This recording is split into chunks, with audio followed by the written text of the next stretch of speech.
meus irmãos, estamos iniciando mais uma aula, mais uma videoaula da nossa Escola Bíblica Virtual.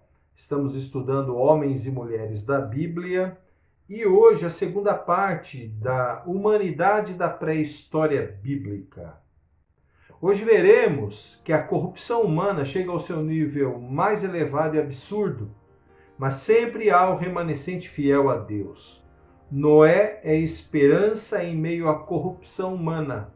O dilúvio é o instrumento da justiça de Deus e a arca é o instrumento de Deus para a salvação. E tudo recomeça, porém já aparecem os primeiros problemas. Primeiro ponto da nossa lição: a corrupção humana. Nós vamos ler Gênesis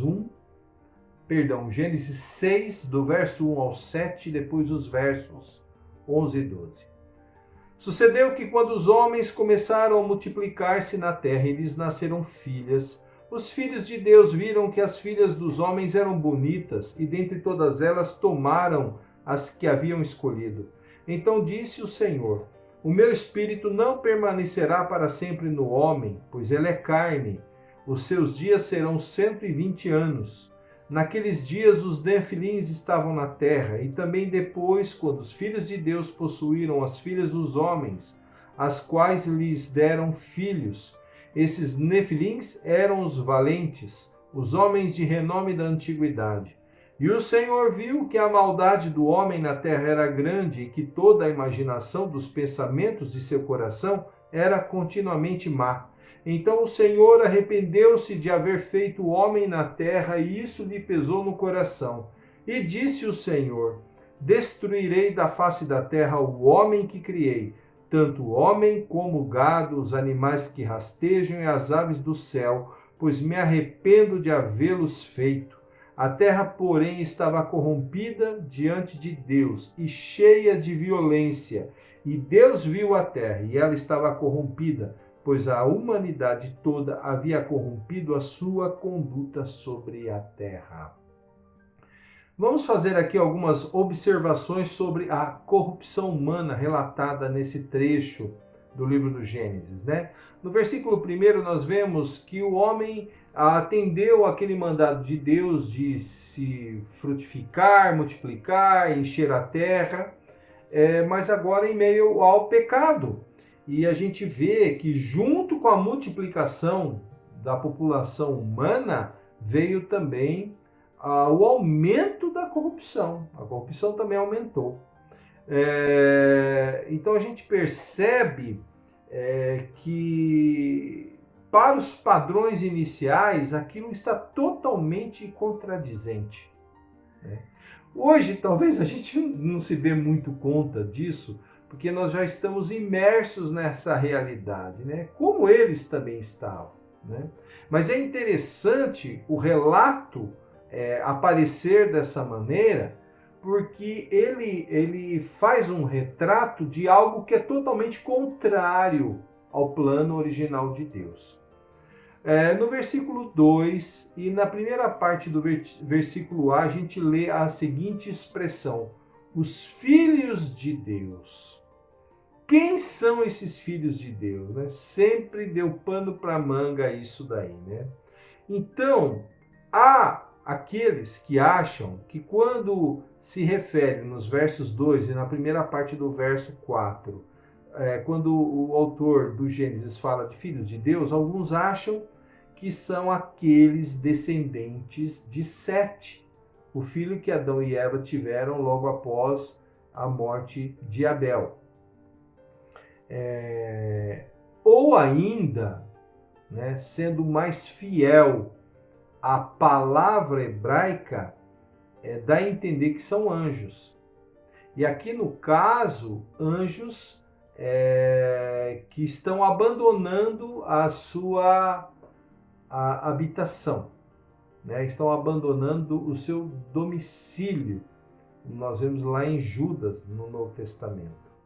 Então a gente subentende isso aí que seriam demônios, ok? Anjos caídos, que vão cair no caso, né? É como se os anjos tivessem um desejo de de ter as relações com as mulheres e eles tivessem tomado forma de alguma maneira. No verso 3, a gente vê a ideia dos 120 anos, né? E aqui alguns autores acham que esses 120 anos podem ser o período da construção da Arca de Noé, isso é, Deus vai retirar o espírito dos homens, isso é, a mortandade que haverá com o dilúvio, né? Então, esse espírito que ainda permanece nos homens são 120 anos, e pode ser uma alusão àquela, uma contradição não, um reajustamento àquela duração de anos que tinham as vidas naqueles relatos anteriores, né? Os homens viviam mais de 200, 300, chegar a Matusalém 969 anos. Então, aqui Deus reduz. Então, tem essas duas linhas, né? Que pode ser o tempo de duração da construção da arca, ou então que realmente Deus reduziu a duração da vida do ser humano. E no verso 4, a gente vê a respeito dos nefilins, né? E também dá algumas interpretações aí, né? Geralmente subentende-se que eram gigantes, né? Essa é a corrente mais aceita. E algumas outras traduções vão tratar apenas com homens famosos, poderosos, notórios lá da antiguidade. Independente disso, podem ser os gigantes, mas gigantes que adquiriram notoriedade, né? No verso 5 e nos versos 11 e 12, a gente vê que a maldade do homem e a sua corrupção chegaram ao seu clímax. Então, esses 3 versículos, eles mostram que realmente a maldade do homem chegou a um nível assim extremo ao ponto de levar aquilo que vamos considerar agora no versículo 6. A expressão, então o Senhor arrependeu-se, é uma expressão humanizada de Deus, né? E ela vem acompanhada com a outra expressão, e isso lhe pesou no coração. Como construindo uma ideia, né, de que toda aquela corrupção humana trouxe tristeza e sofrimento ao Criador, ao ponto dele tomar uma decisão capital, que é a que a gente vê descrita no verso 7. A sentença vai punir o gestor da criação. Quem é o gestor da criação? É o homem, né? Deus plantou o homem no jardim, colocou o homem no jardim para que ele cultivasse e guardasse o jardim, né? Para que ele dominasse sobre aquilo tudo, né? E a gente viu que a serpente subverteu a ordem, né? Então, essa sentença pune o gestor da criação e, consequentemente, vai punir a própria criação em si, né? E assim também será com a salvação.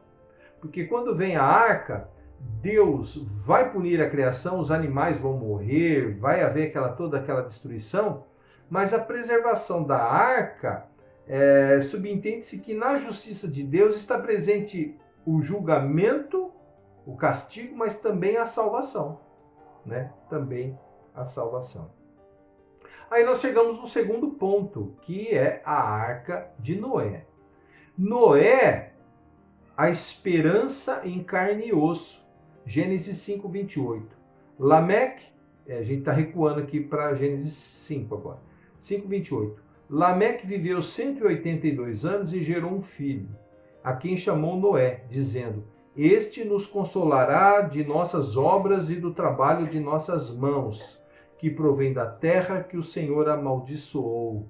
Verso 32. E Noé tinha 500 anos quando havia gerado Sem, Cão e Jafé.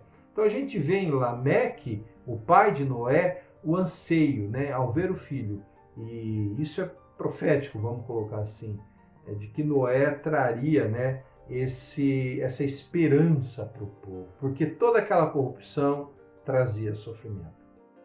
Noé também a expressão da graça do Senhor, Gênesis 6, 8, pulamos para o capítulo 6 agora. Noé, porém, encontrou graça aos olhos do Senhor. Estas são as gerações de Noé. Ele era homem justo e íntegro em sua geração e andava com Deus. Noé gerou 3 filhos, Sem, Cã e Jafé. Então, o verso 7 repete aquilo que vem no verso 32 e diz que ele andou com Deus, andava com Deus, né? A mesma característica, por exemplo, de Enoque, que vem antes, na verdade, que era o pai de Matusalém. Enoque andava com Deus, não conheceu a morte, Deus o trasladou. Então, aqui a gente vê aqui que apesar de toda a corrupção, há um anseio por tempos melhores e há uma geração que procura se manter fiel, aquilo que a gente costuma chamar de remanescente fiel, aqueles que permanecem fiéis. E a gente vê Noé o amigo de Deus, porque a gente vê aqui Deus fazendo uma confidência para Noé do que ele vai fazer. 6,13, né, de Gênesis. Então Deus disse a Noé: o fim de toda a humanidade chegou diante de mim, pois a terra está cheia da violência dos homens. Eu os destruirei juntamente com a arca. Quem anda com Deus, ouve Deus falar ao seu coração. E como seria a arca de Noé? Gênesis 6, 14 até o 16. Deus falou assim para Noé, né? Constrói uma arca de madeira de gofer, faze compartimentos na arca, reveste-a com betume por dentro e por fora. Tu a farás desta maneira. O comprimento da arca será de 300 côvados, a sua largura de 50 e a sua altura de 30. Farás na arca uma janela de 1 côvado de altura e na sua lateral porás a porta da arca. Faze-a com andares, baixo, segundo e terceiro. Então, a salvação, ela tem detalhamentos. E quando Deus dá a descrição da arca, ele mostra os detalhamentos dessa salvação. E como seria também, olha, Deus tudo falando com Noé, né? Noé, o amigo de Deus. Como seria o juízo de Deus? Gênesis 6,17. Porque estou trazendo o dilúvio sobre a terra para destruir de debaixo do céu todo ser em que há fôlego de vida. Tudo que há na terra expirará. Então, Deus vai executar juízo sobre a terra, porém vai preservar um remanescente para dar continuidade depois desse julgamento. Então veja uma coisa que cabe aqui, uma observação. A responsabilidade que Deus nos demonstra para que nós sejamos ali seus imitadores em relação às coisas que estão nas suas mãos. Deus é responsável por aquilo que ele criou. E ele está ensinando o homem esse mesmo princípio da responsabilidade. Deus dotou o homem da responsabilidade sobre toda a obra inferior criada, né? Todo esse universo visível aqui, palpável. E Deus está mostrando para o homem que o homem deve continuar sendo fiel a esse mandado de crescer, multiplicar, dominar, lavrar e cuidar, né? Porque Deus também faz isso, né? Então, na verdade, Deus primeiramente faz isso. Então, Deus não abre mão da sua criação. Não foi porque nós erramos que Deus vai abrir mão daquilo que ele fez. Então, o juízo não é de maneira nenhuma a prova de uma maldade de Deus com toda a sua criação. Pelo contrário, ele tem a responsabilidade com aquilo que criou, e na verdade consigo mesmo. Deus é santo, ele quer que as coisas caminhem para a santidade, isso é, a correspondência entre aquilo que foi feito com o seu Criador, né? E Deus está, na verdade, zelando por aquilo que ele fez. É dele, é a maneira dele trabalhar, né? Como seria a salvação de Deus? Gênesis 6, 18 até o 22. Mas estabelecerei contigo a minha aliança. Tu entrarás na arca, e contigo teus filhos, tua mulher, e as mulheres de teus filhos.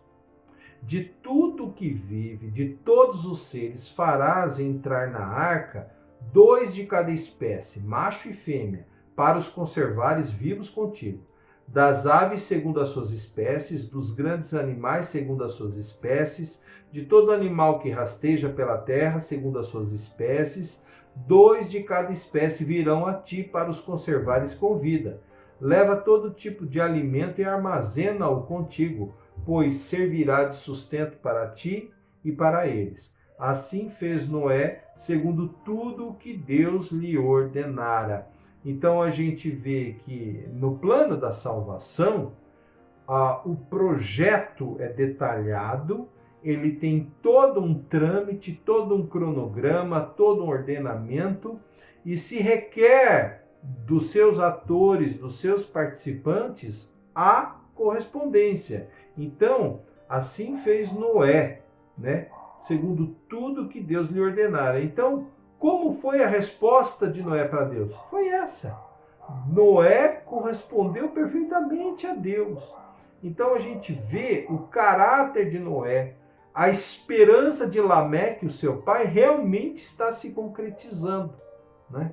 Então, provavelmente, Deus colocou aquilo no coração de Lameque, Lameque alimentou o coração de Noé. Quando Deus se revela a Noé, Noé está perfeitamente enquadrado, formatado nessa realidade que virá de julgamento, porém também preservação, salvação. Então, a resposta de Noé demonstra que sempre há um remanescente fiel a Deus, mesmo em meio a toda a corrupção. Fidelidade a Deus. E aqui o dilúvio, como objetivo nosso é falar mais a respeito da humanidade na pré-história bíblica, nós vamos fazer aqui alguns apontamentos no dilúvio dentro dos capítulos 7 e 8 do Gênesis. Nós não vamos ler, né, essas passagens, porém nós vamos citar aqui os intervalos. Você tem essa videoaula, eles vão aparecer aí na sua tela, então você pode anotar depois ou dar uma pausa e depois certificando no texto, né? Então, o dilúvio. No Gênesis 7, do 1 ao 9. Os preparativos para o dilúvio, a tripulação e passageiros embarcados. Quem é a tripulação da arca? Noé e sua família. Ele, sua esposa, seus 3 filhos e as 3 esposas de cada um dos filhos. E quem são os passageiros da arca, né? A gente vai ver no relato bíblico, né? 7 casais de animais limpos e um casal de animais não limpos.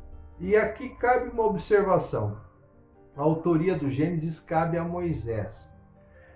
Possivelmente, né, com toda certeza, o relato vem para Moisés, né, o registro desse relato, né, o entendimento que a gente tem é que essa história é corrente, inclusive porque relatos diluvianos, né, relatos sobre dilúvios, você vê em várias culturas, em vários documentos antigos de vários povos espalhados pelo mundo. Então, hoje em dia, é corrente a ideia de que isso é mais do que uma lenda, né? Porque isso não está presente só no Gênesis, né? Você vê em outros livros, né? E não dá para falar, o Gênesis foi buscar inspiração em outros relatos. A ideia não é essa, porque os relatos, apesar de se referir a essa hecatombe mundial, que foi o dilúvio, os relatos são bem específicos dentro da realidade de cada povo, de cada cultura, de cada religião. Mas aqui, vamos voltar, quando a gente vê relato no Gênesis sobre animais limpos e animais que não são limpos, logo nos vem a ideia lá do Levítico. E você vai falar, pô, mano, o Levítico vem depois, né? É o esmiuçamento da lei de Deus na parte cerimonial ali do tabernáculo e tal. Pois é. As autorias são reputadas de todos os 5 primeiros livros da Bíblia a Moisés. Então, muito possivelmente, no momento que Moisés faz o registro desse relato do dilúvio, já existe impresso ali todo o sistema de convocação dos animais, a ideia dos sacrifícios que vão ocorrer, que a gente vai ver no relato mais para frente. Né? A gente vai entrar nessa questão do sacrifício que Noé faz de animais logo depois do término do dilúvio, que eles descem da arca. Mas essa expressão animais limpos e animais que não são limpos, né, está vinculado ao Levítico, ao livro de Levítico. Os animais que eram considerados limpos para alimentação, né, para dieta, e consequentemente os animais que vão ser sacrificados. Né? E então a ideia é interessante, né, porque a gente percebe que Moisés está escrevendo com a mentalidade levítica já formada. É muito bacana a gente pegar esses detalhes na leitura do texto sagrado, né? E que mostram de maneira muito honesta o momento em que o texto foi escrito, a influência que ele recebe de maneira muito natural, sem querer mascarar, maquiar, dissimular uma realidade. Uma das coisas que eu precisava falar e não falei até agora a respeito, né, desse estudo de homens e mulheres da Bíblia, e cabe aqui a observação, e provavelmente eu vou fazê-la mais vezes com o passar do tempo, uma coisa que sempre me encantou no relato bíblico, como a Bíblia é realista ao retratar o ser humano. Você não vê na Bíblia a construção de um super-herói ou de homens malvados, não. A Bíblia, ela é muito realista. Ela mostra homens segundo o coração de Deus, como Davi, por exemplo, cometendo atrocidades. Davi era um homem com as mãos sujas de sangue. Os 40 anos de reinado de Davi foram envolvidos por guerra, fato que não levou à construção do templo, que tanto ele queria construir. Foi Salomão quem construiu. No entanto, Salomão aderiu à idolatria e trouxe santuário e ídolos para dentro de Israel, mesmo depois de ter feito o templo. Então você percebe que a Bíblia é muito honesta em retratar o homem, né? Ela é muito honesta em apresentar o próprio encadeamento da história, que Moisés falando naturalmente, com a mente formatada dentro da ideia do Levítico, do que é animal limpo, animal que não é limpo, né? Animal puro, impuro, no Gênesis. Muito interessante isso, né? Então a gente percebe que algumas coisas Deus já havia impresso no coração do homem, no caso que Noé, e aquilo está em perfeito acordo com o que será codificado futuramente na lei do Sinai, né? Nas leis levíticas, né? É muito bacana, a gente tem que fazer essas observações, igreja, irmãos, porque nós precisamos amadurecer no conhecimento das Sagradas Escrituras. Eu sei que muitas vezes é difícil assimilar tudo isso, mas o povo de Deus precisa ter cultura bíblica. Precisa ter cultura bíblica. E mesmo que a aula fique alongada, né? A última aula ficou bem longa, né? Ficou em 1h16, mas isso é bom para você, porque cresce a sua cultura bíblica e você pode ensinar seus amigos, seus pais, seus filhos, seus netos de coisas que antes você não tinha conhecimento.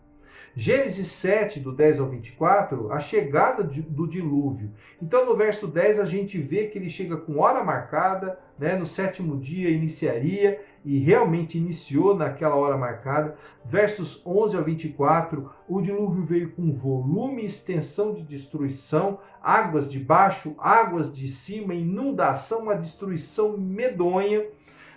Na parte B do verso 16, o Senhor fechou a arca. Então, quem fechou a arca, né? Noé trouxe da sua família, trouxe os animais para dentro da arca, mas quem fechou a arca por fora foi Deus. A gente fala por fora porque a ideia que tem, porque Deus ele está presente em todos os lugares, mas a arca tem um sentido de salvação, né? Então Deus está presente na salvação, dando o seu selo. É muito interessante que essa ideia do selo, dessa marcação, dessa consagração, aparece, por exemplo, lá em Efésios 4:30, quando diz que nós fomos selados com o Espírito Santo para o dia da redenção. Então é muito interessante essa ideia do selo, de Deus marcando, de Deus mostrando a sua autoridade sobre a obra da salvação. E por aí ficam falando que se perde salvação, irmãos, a salvação é uma obra eminentemente divina. Então, quem faz a salvação faz para salvar. Noé não ficou afogado ali no caminho, não morreu nenhum filho afogado no meio do caminho, não teve ali um vazamento dentro da arca, inundou um compartimento e alguém da família morreu. Não, todos se salvaram. Porque quando Deus salva mesmo, né? Deus fechou a arca. Gênesis 8, do 1 ao 14, o dilúvio chega ao fim. Versos 1 a 5, a diminuição do aguaceiro vai diminuindo, né? Versos 6 a 12, Noé começa a fazer a sondagem de terra firme, soltando as aves lá e tal. Você conhece toda essa história. Versos 13 a 14, a terra seca finalmente, né? A água vai. Gênesis 8, do 15 ao 22, o desembarque em terra firme. Verso 17, a ordem divina para frutificar e multiplicar. Versos 18 a 19, a saída da arca. Verso 20, o altar de Noé, ele faz o primeiro sacrifício. E dos versos 21 a 22, a promessa de Deus em relação à humanidade que vai voltar a caminhar a partir daqui. E aí, nós chegamos num outro ponto da nossa lição, né? Terceiro ponto. Aliança de Deus com Noé. Então, aqui a gente volta a ler os textos porque a gente está trabalhando aqui a humanidade de novo. A ordem de Deus para o homem reproduzir. Gênesis 9, o verso 1 e o verso 7. Deus abençoou Noé e seus filhos e disse-lhes: frutificai, multiplicai-vos, enchei a terra. Aí no verso 7, repete: mas frutificai, multiplicai-vos, povoai plenamente a terra e multiplicai-vos nela. Você já ouviu isso antes? Sim, você ouviu isso no Gênesis capítulo 1, a partir do verso 26 até o 28, ali, 26, 27. Quando Deus cria o homem e a mulher e pede para eles o quê? Multiplicar, frutificar, encher a terra, né? Povoai plenamente a terra. Então, o que a gente percebe? Os propósitos de Deus não mudam. Por isso que na teologia sistemática, quando a gente fala dos atributos de Deus, as qualidades de Deus, a gente fala da imutabilidade de Deus. O que é a imutabilidade? É a qualidade de não haver mudança na natureza de Deus. O caráter de Deus também não muda. Aquilo que Deus estabeleceu é para ser cumprido, meu irmão. Eu estava lendo hoje ali alguns trechos do Eclesiastes e um deles fala, olha, não seja precipitado em fazer voto. Você conhece isso aí, né? Porque o voto que a gente faz com Deus, a gente tem que cumprir. Jesus fala lá no Novo Testamento, né? Seja o vosso sim, sim, e o vosso não, não. Então Deus quer que nós tenhamos um caráter correspondente ao dele. Uma natureza correspondente à de Deus. A nossa natureza é conforme a imagem e semelhança de Deus, né? A gente viu na outra videoaula, essa é a nossa formatação, né? Nós fomos feitos dessa maneira. Então devemos corresponder a Deus. Então a ordem de Deus para o homem reproduzir. Então volta o propósito de Deus lá original, antes da queda. A dieta de Deus para o homem. Teve dieta de Deus também, né, para o homem. Em Gênesis capítulo 2. Olha, de todas as árvores do jardim você pode comer, mas daquela outra árvore você não pode comer. Irmão, vocês escutam uns barulhos aí estranhos? É a cadeira que eu estou sentado. Estou precisando colocar óleo. Eu sei que aí vocês vão dar risada. Faz uma barulheira essa cadeira aqui. Eu prometo que, se eu não esquecer, né? A próxima videoaula vai ter um óleozinho aqui na cadeira e não vai fazer esse barulho. Então, a dieta de Deus para o homem, Gênesis 9, 2, 3 e 4. Todo animal da terra, toda ave do céu, tudo que rasteja sobre a terra e todos os peixes do mar terão medo e pavor de vós. A ideia de Deus, do homem, o quê? Dominar sobre a criação, né? Gênesis 1. Aí, ó, são entregues nas vossas mãos. Aí no verso 3. Tudo quanto se move e vive vos servirá de alimento. Bem como a planta verde, eu vos dei de tudo. Mas não comereis a carne com sua vida, isto é, com o seu sangue. no mundo oriental antigo, no mundo antigo, a ideia era de que no sangue estava a vida daquele ser. Então, Deus aqui está proibindo comer o sangue, por quê? Porque ele é o Deus que tem autoridade sobre a vida. O homem não tem. Entendeu? A ideia é essa. Então, o homem não come do sangue. Por quê? Nos povos antigos, às vezes nos rituais, os sacerdotes tomavam banho de sangue, bebiam sangue. Tipo assim, eu estou me apoderando daquela vida. Agora eu estou de posse daquela vida, eu fico mais poderoso. Olha que interessante a ideia. Aqui na aliança com Noé, não. Vocês não vão comer a carne com o sangue, porque o sangue é a vida, né? E eu sou o doador da vida. Vocês não podem fazer isso. E essa é a dieta de Deus para o homem, a justiça de Deus para o homem. Gênesis 9, 5 e 6, e aqui tem uma confirmação de que o homem realmente é imagem e semelhança de Deus, independente de haver caído no pecado. Certamente cobrarei o vosso sangue, o sangue da vossa vida. Eu o cobrarei de todo animal, está na continuidade aqui, como também do homem, uma questão de justiça. Sim, cobrarei da mão de cada um a vida do seu próximo. Quem derramar sangue de homem, terá seu sangue derramado pelo homem, porque Deus fez o homem à sua imagem. Então, um atentado contra a humanidade é um atentado contra Deus. Eu vejo, hoje em dia, fala-se tanto dos empoderamentos femininos, fala-se tanto da defesa dos direitos das minorias, mas não se fala da dignidade do ser humano, independente da sua condição, independente da situação que ele vive. Aqui a gente vê a Bíblia sempre dando valor ao ser humano, porque é criado conforme a imagem e semelhança de Deus.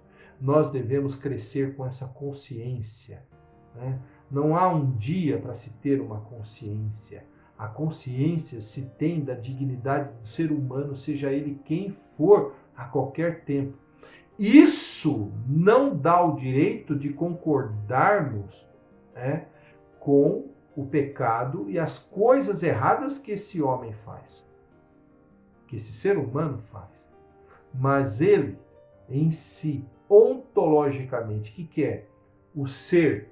A ontologia se refere ao ser, à pessoa. Ele tem toda a dignidade porque foi criado conforme a imagem e semelhança de Deus.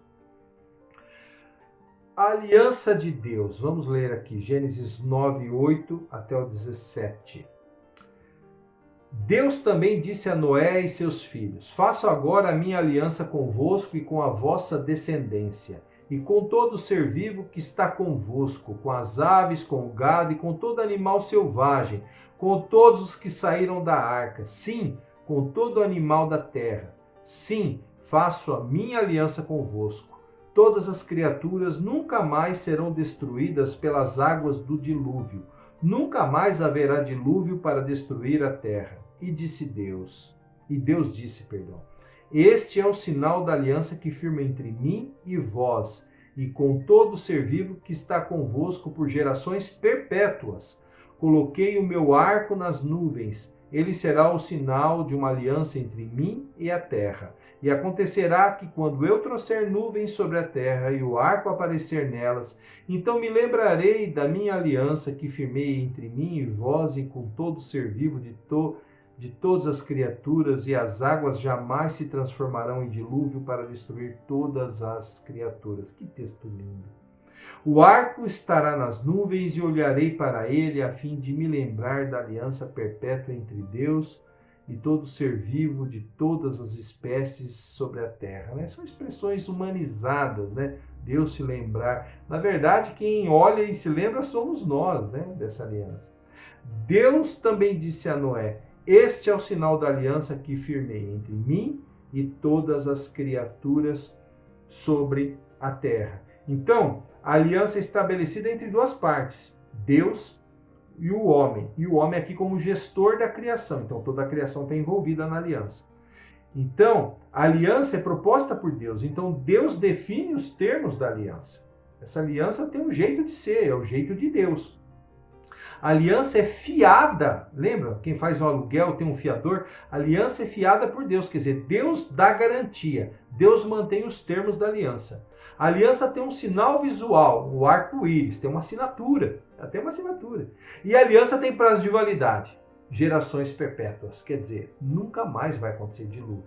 Olha que coisa linda esse contrato, essa aliança entre Deus e o homem.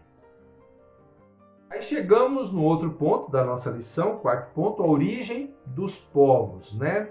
Nós vamos ler aqui, essa origem dos povos envolve todo o capítulo 10 do Gênesis, nós não vamos ler, depois você pode ler o capítulo 10 de Gênesis, mas aqui, do capítulo 9, verso 18 até o 29, é uma introdução para as genealogias que aparecerão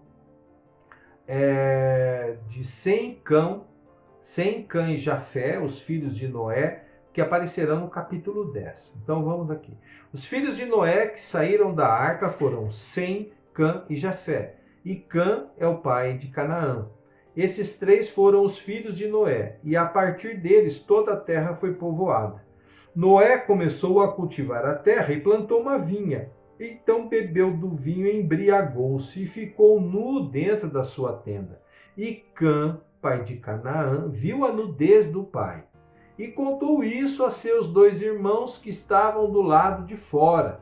Mas Sem e Jafé pegaram uma capa e puseram-na sobre os ombros. Então, andando de costas, cobriram a nudez do pai com os rostos virados para não verem a nudez do pai. Quando Noé despertou do sono provocado pelo vinho, soube o que o seu filho mais moço, que é Cã, havia feito, e disse: Maldito seja Canaã, ele será escravo de escravos de seus irmãos. E acrescentou: Bendito seja o Senhor, o Deus de Sem, e Canaã seja seu escravo. Que Deus amplie o domínio de Jafé, e Jafé habite nas tendas de Sem, e Canaã seja seu escravo. E Noé viveu 350 anos depois do dilúvio. Todos os dias de Noé foram 950 anos e morreu. Aí também, como eu disse, vem o capítulo 10, com o detalhamento da genealogia, as genealogias dos três filhos, né? Sem, Cã e Jafé. Então, que informações nós tiramos desse texto aí?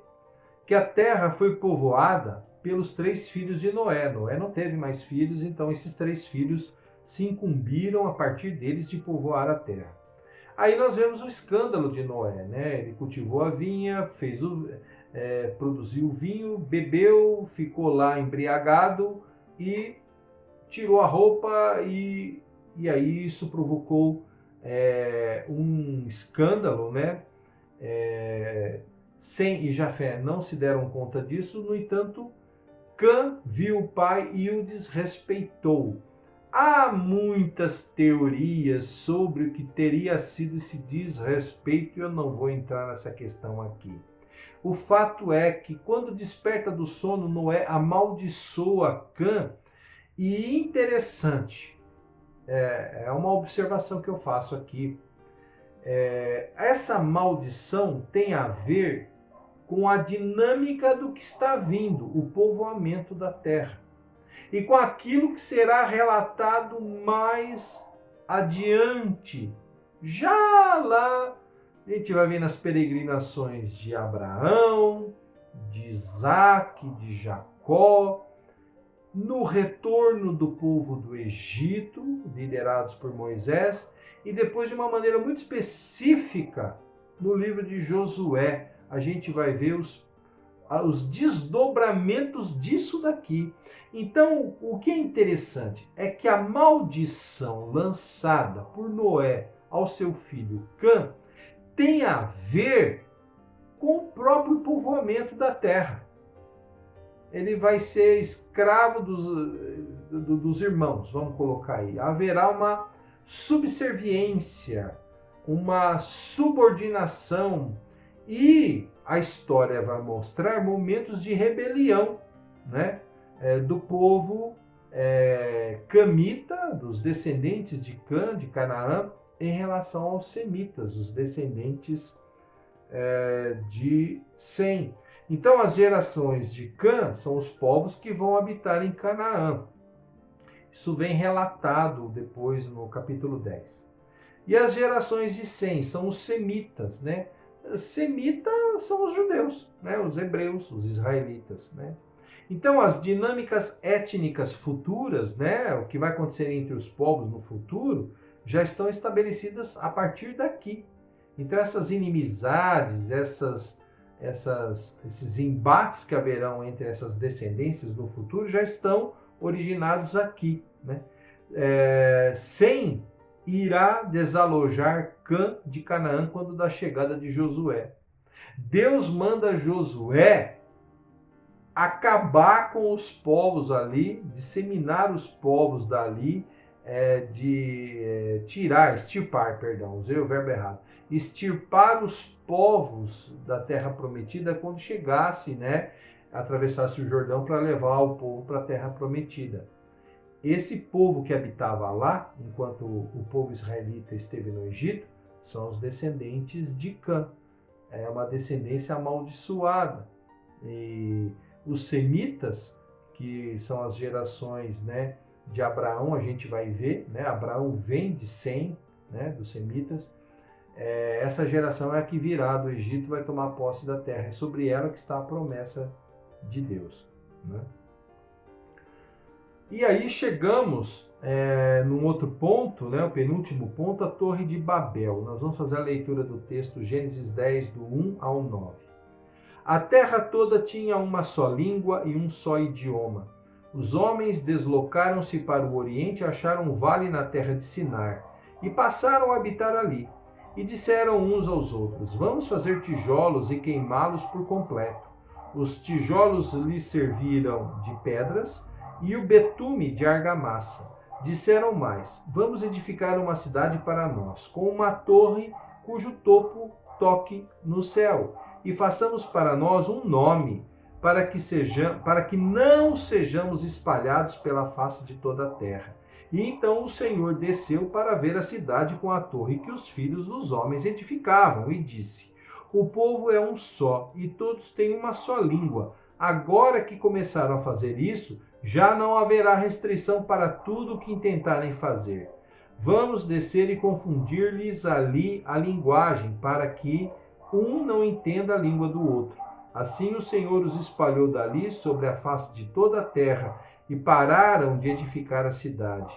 Por isso a cidade se chamou Babel, porque ali o Senhor confundiu a linguagem de toda a terra, e dali os espalhou sobre a face de toda a terra. Então a gente vê ali em Babel que havia um único idioma e houve um conselho perigoso, né? Esse idioma facilitava a comunicação. E o conselho, né? Aí as ideias combinadas porque o idioma era único. Vamos fazer uma cidade única. Que negócio é esse de ficar espalhando e se espalhando sobre a terra? Não, nós vamos fazer uma cidade única. E olha a fragilidade desse plano. Uma unidade construtiva frágil. Vamos fazer tijolos, queimá-los e unir com a argamassa feita de betume. Nem de pedra era. Então veja como eram planos frágeis, né? Uma unidade social frágil, porque uma unidade social baseada em cima do orgulho, isto é, em cima do egoísmo, vai gerar contendas futuramente. Claro, cada um vai querer ver o seu lado. E é um desejo frágil de desobedecer a Deus, porque desobedecer a Deus são caminhos frágeis, caminhos de fracasso. Quando você lê o Salmo 37, você vê a diferença ali, o salmista fazendo a diferença entre o justo e o ímpio. E lá no determinado momento diz: olha para onde estava o ímpio e você já não vai encontrá-lo lá, né? Então, uma cidade única, uma unidade construtiva frágil, uma unidade social frágil, um desejo frágil de desobedecer a Deus. E só completando essa ideia da fragilidade, nós lemos em Tiago capítulo 4 que a nossa vida é como a névoa, né, que se dissipa. Os nossos planos, né, eu vou sair daqui, vou para outra cidade, vou ficar um ano, vou negociar e vamos ter lucro e depois de um ano voltaremos. Esses planos são frágeis, são baseados nas possibilidades humanas, né? Então, a gente percebe aí que essa cidade, essa construção, esse conselho, essa junção de ideias, ela é muito perigosa. Perigosa para o próprio homem, né? Porque isso não representa perigo para Deus. Deus é inabalável, né? Então isso é um perigo para o homem. A torre que toque o céu, a audácia dos planos humanos dissociados, divorciados de Deus. É um absurdo o que o ser humano imagina fazer quando ele está no caminho contrário ao do Senhor. É absurdo. E aí vem a intervenção divina. Deus faz a Babel ali, né, a confusão da linguagem humana, dificultando toda a comunicação. Então, na verdade, né, todos aqueles anseios que lá na frente iriam já descambar, né, seguindo essa linguagem, Deus já antecipa impondo a limitação na comunicação através dos idiomas, né? E a gente vê aqui a pré-história das nações, das culturas, das linguagens, dos idiomas que se espalharam. É muito interessante também, porque no Gênesis a gente vê essa preocupação, né, com essa questão também. Não que isso talvez tenha sido um mote, mas isso dá explicação para essa diversidade de idiomas, de linguagens humanas, né? E aí acaba acontecendo o quê? O que fazia parte daquele plano perigoso. Eles não queriam se espalhar, isto é, cumprir o mandado de Deus de encher plenamente a terra, né? De povoar a terra, de viver o mandado do Senhor em cada canto do planeta. Não, eles queriam ficar concentrados num único lugar, viverem apenas para si mesmos, né? Então, com a confusão, há o espalhamento, há o povoamento da terra, né? E assim Deus interrompe os desígnios humanos. Então Deus é maravilhoso, né? E aqui ele está sendo amoroso, porque ele está cuidando para que o homem não faça um mal maior, né? Então entra essa confusão, que é um mal menor, mas que acaba sendo uma bênção, porque o propósito de Deus vai se cumprir, eles vão se espalhar e povoar a terra. E mesmo que haja diferença entre os povos na sua linguagem, os propósitos de Deus estão se cumprindo. E aí o último ponto da nossa lição, as gerações de Sem até Abraão. Gênesis 11, a gente leu aí, né, a Torre de Babel, Gênesis 10, né? Aí em Gênesis 11, né? Perdão, a Torre de Babel é Gênesis 10, irmão. Gênesis 11. 11 do 1 ao 9. E as gerações de Sem até Abraão, Gênesis 11, do 10 até o final, no verso 32, que nós vamos ler. Estas são as gerações de Sem. Ele tinha 100 anos, né? Sem tinha 100 anos. Ele tinha 100 anos quando gerou Arfaxade, 2 anos depois do dilúvio. Naor, aí eu vou dar um pulo, tá, irmãos, para o verso 24, porque vai tratar aqui dos ascendentes de Abraão. Naor, verso 24, viveu 29 anos e gerou Terá. Depois que gerou Terá, Naor viveu 119 anos e gerou filhos e filhas. Terá viveu 70 anos e gerou Abrão, Naor e Harã. Estas são as gerações de Terá. Terá gerou Abrão, Naor, Harã. E Harã gerou Ló. Harã morreu antes de seu pai Terá na terra do seu nascimento, em Ur dos Caldeus. Ur dos Caldeus é a referência de Moisés no tempo dele, não no tempo de Abraão. Aqui é outra região. Então aí mais um ponto ali dentro daquela situação. Moisés está escrevendo Gênesis do seu lugar, Então, Ur dos Caldeus existia no tempo de Moisés, mas é a localidade onde estava ali Naor, Terá e seus filhos. Seus filhos. Vamos voltar aqui. Verso 29. Abrão e Naor tomaram mulheres para si. O nome da mulher de Abrão era Sarai, e o nome da mulher de Naor era Milca. Ela era filha de Harã, pai de Milca e de Iscá. Sarai era estéril, não tinha filhos. Terá tomou seu filho Abraão, seu neto Ló, filho de Harã, e sua nora Sarai, mulher de seu filho Abrão, e saiu com eles de Ur dos Caldeus, a fim de ir para a terra de Canaã. Foram até Harã e passaram a habitar ali. Os dias de Terá foram 205 anos. Terá morreu em Harã. Aí você termina o capítulo 11 e a partir do capítulo 12 começa a história dos patriarcas, né? Abrão aqui vai ser Abraão, né?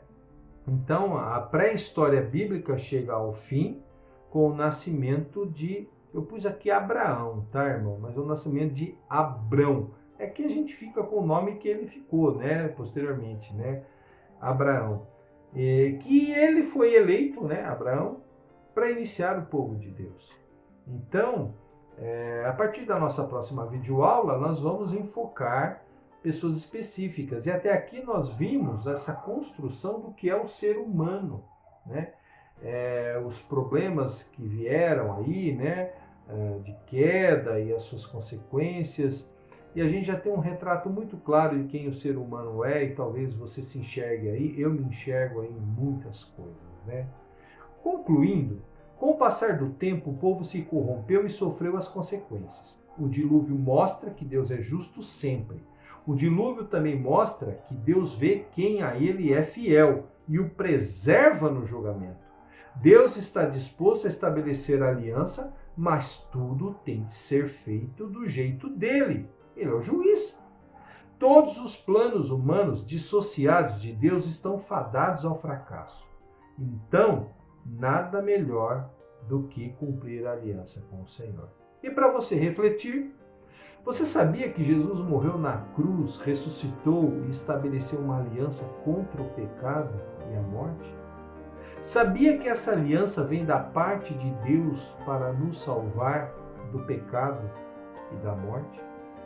Você sabia que essa aliança é perpétua porque os termos dela são estabelecidos pelo próprio Deus, pelo sangue de Jesus vertido na cruz do Calvário? Você sabia que o efeito dessa aliança em nós é a garantia e a certeza da vida eterna? Você já está na aliança eterna com Cristo? Oremos. Nosso Deus e Pai, obrigado pela possibilidade que o Senhor nos dá de estudarmos mais uma vez a Tua Palavra. Continua ajudando-nos a entendermos cada detalhe, cada cenário de tudo aquilo que está descrito de maneira tão maravilhosa na Tua Palavra. Obrigado por esse tempo de crescimento.